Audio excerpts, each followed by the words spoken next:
Good day, my name is Golden Knight, and today I'll be talking about the basics in Dark Souls 3.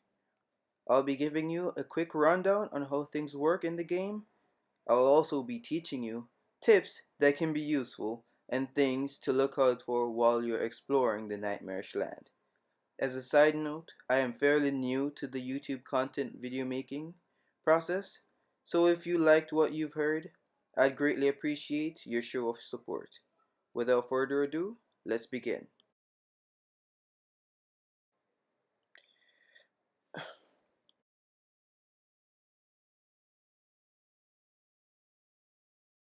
Number 1 class. As a noob, right off the bat, you should choose the Knight class. This class is well rounded and it is convenient to use since you will take one more hit compared to the other classes. In addition, this class starts off with the best shield in the game. Also, for a Knight, I do strongly recommend that you focus on your health, intellect, and strength. You should have a more conditioned character, so I recommend both faith and intellect to be at level 15 within mid-game. I will explain why this is important later. Building on your strength is important because you will be able to lift massive shields and use them to their full potential. The larger the shield, the more damage it blocks.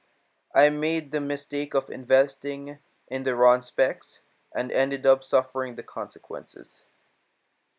Number 2, your shield is your life, your lover, your everything. Also, knowing when to raise your shield at the right moment can turn the tides quickly and give you the advantage. Raising your shield slows your ability to regenerate stamina significantly. Therefore, knowing when to use it right before the enemy attacks you can save your life. Without stamina, you can't attack, nor can you block. You won't be able to sustain your shield, nor will you be able to dodge. So keep that in mind.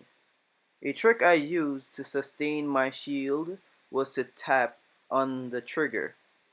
Tapping means that when your enemy hits you, you block and release your shield while they're regaining their posture. Finally, there are different forms of shields. If you've listened to what I've said and used the Knight class, you'll get a shield that can parry.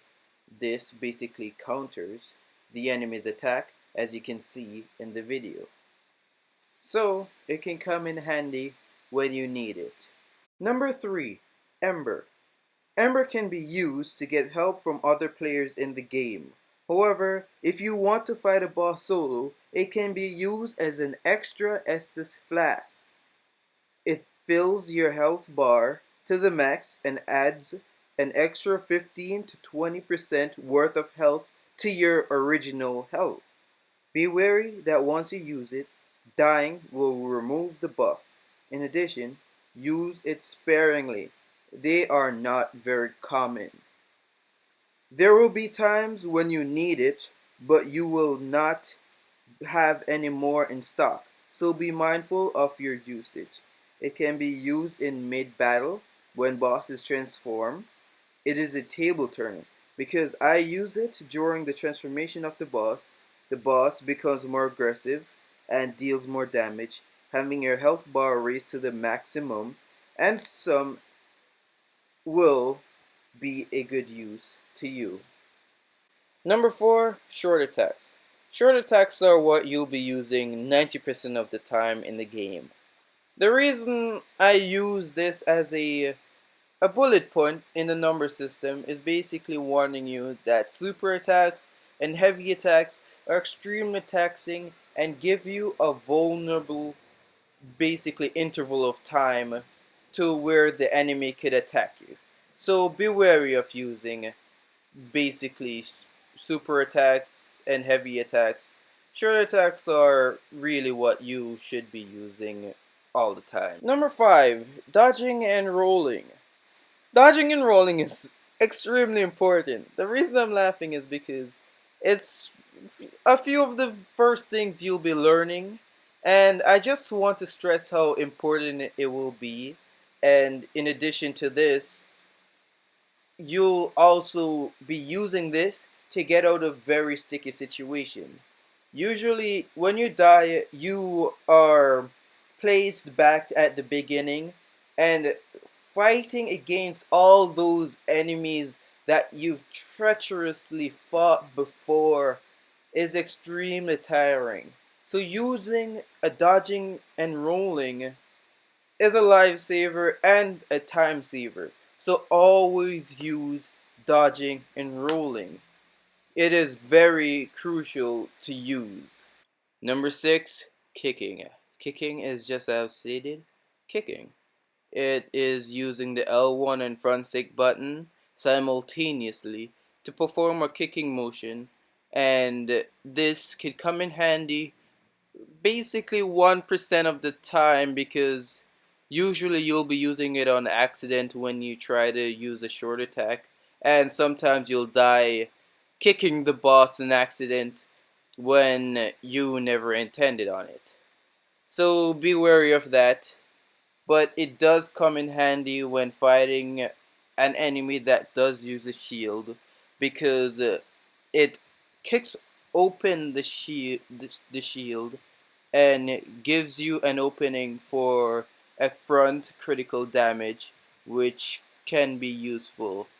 Which is all, yeah, it's always useful. Number 7, critical attacks. Critical attacks are massive damage dealers. These attacks allow you to overpower your enemies. Most bosses' weak spots are their head, and some are in other places, but you just need to find them. But what I want to talk about is the front and back stab. Front stab is used when you parry your enemies to get closer and deal a critical attack, or use the kicking motion that I've stated in number 6 to be able to front stab the enemy.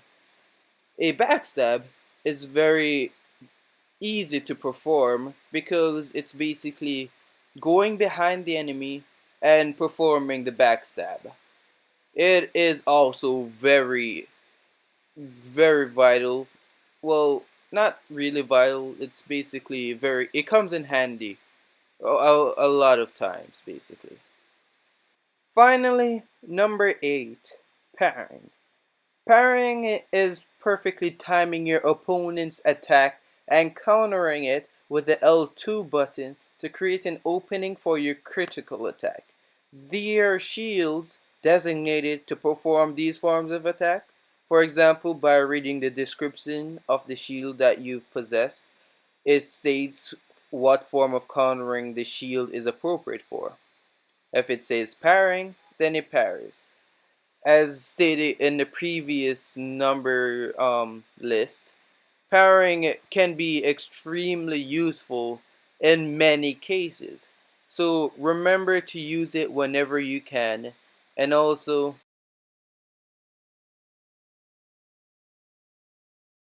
well, that is the conclusion of the video, guys.